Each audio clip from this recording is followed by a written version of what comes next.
Hi everyone, I'm Jackie and I'm here to help you pass your U.S. citizenship interview. USCIS recently released an article emphasizing stricter background checks and more detailed review of immigration applications. So what does that mean for you? It means your case may take longer and the officer may look more closely at your history and your answers. But don't be discouraged. I've worked with many applicants and I can tell you this. If you prepare the right way, you can absolutely succeed, even with these new changes. I've already made a video with the top 10 tips to pass your citizenship interview. If you haven't watched it yet, I highly recommend to check it out. In today's video, we're going to go a step deeper. I'm going to show you what you should do differently or more carefully because of this stricter process. Review your N400 application carefully. Let's start with the most important document, your N400. This is the foundation of your interview. During my live Zoom mock interviews, one thing always surprises me. Many applicants don't remember what they wrote on their own application. Now, because of longer processing times, your interview might be 6 months or even a year after you submitted your form. So you may have forgotten the details. That's why reviewing your application is so critical. The officer will have your N400 in front of them, and most of their questions will come directly from it.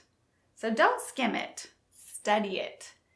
Pay special attention to your address history, your employment history, your marital history, your travel outside of the United States.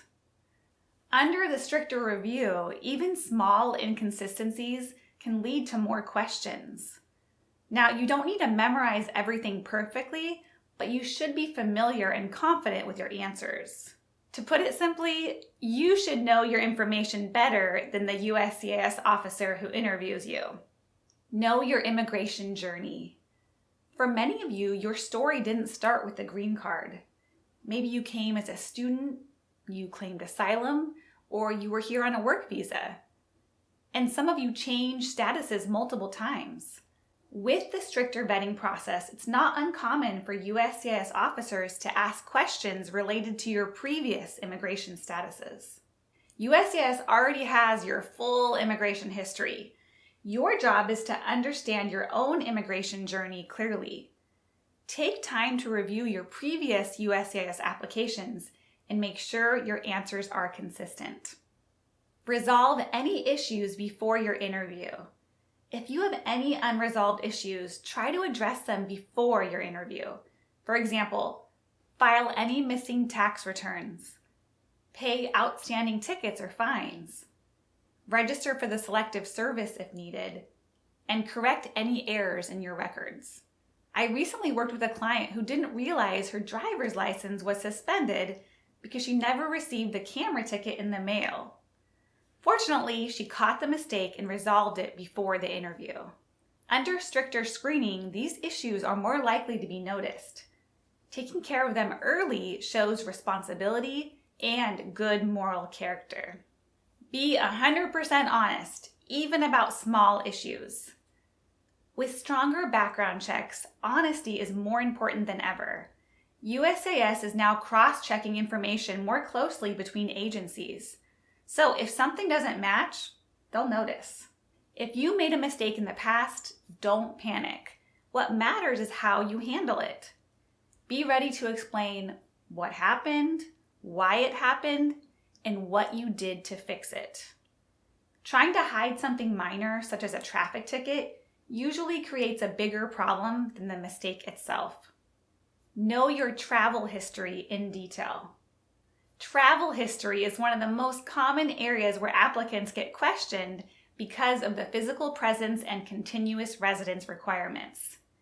Make sure you review when you left the U.S., when you came back, how long you stayed outside of the U.S.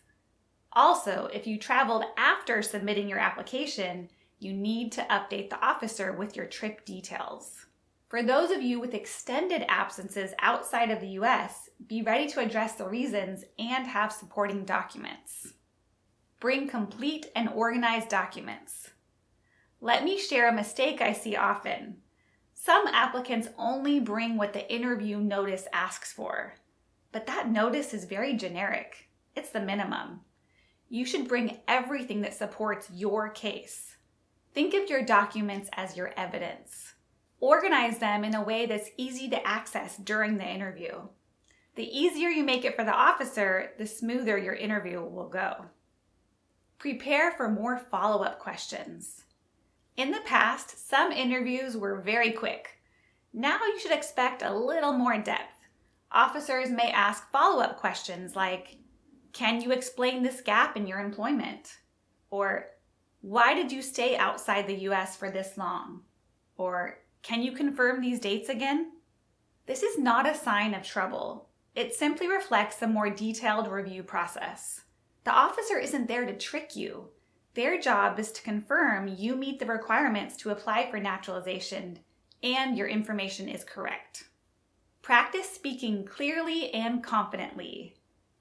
Your English doesn't need to be perfect, but try to speak in complete sentences and take a moment to think before you respond.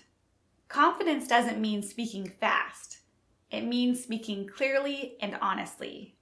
Practicing common interview questions ahead of time can really help. I have several mock interviews on this channel, so make sure to check them out. Study early and stay consistent. I know because the process is long right now, it's tempting to wait, but I strongly recommend you don't. Start studying early and create a routine. Study a few civics questions each day and practice your answers out loud. This reduces stress and helps you feel more prepared. Also, a quick note, for the civics test, there are 2 versions. If you're still not sure which version you'll take, check out this video. In addition, even though the English reading and writing portion of the interview has not changed, I've heard from many students that the English reading and writing sentences are getting a little bit longer and more complex. I've made videos with these advanced sentences, so make sure to check them out for more practice. Prepare mentally for a longer process. One of the biggest changes is timing. Because USCIS is doing more detailed checks, some applications may take longer before or after the interview. This can feel frustrating, but it's important to understand a delay does not mean a denial, and you're not alone. So don't get discouraged, but plan your travel carefully while your case is pending. To summarize, your strategy is be accurate, be honest, and be prepared. If you follow these tips, you might still be nervous, but you can walk into your interview with confidence. I hope this video helps put your mind at ease. I'm with you every step of the way, and I'll see you in the next video.